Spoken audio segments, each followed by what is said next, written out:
దైవ మర్మములు సహోదరుడు భక్త సింగ్ గారి యొక్క అనుభవంలో దేవుడు ఆయనకు బయలుపరిచిన దైవ మర్మములు ఈ దిన భాగము డిసెంబర్ 25 చదువుచున్నాను.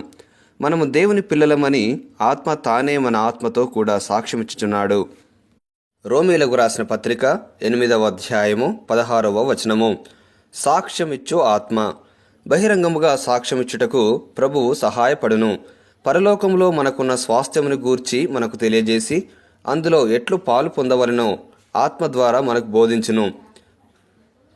క్రీస్తుతో కూడా మహిమ పొందుటకు ఆయనతో శ్రమపడిన ఎడల క్రీస్తు తోడి వారసులము.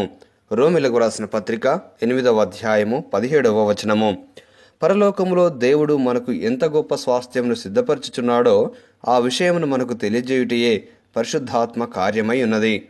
ఇతరులతో ఈ అనుభవమును పంచుకొనున్నట్లు పరిశుద్ధాత్మయే సహాయపడును కనుక మనకివ్వబడిన ప్రతి తరుణములోనూ మనం ఆయనకు సాక్షులుగా జీవించవలెను. ముగింపు మాటలు.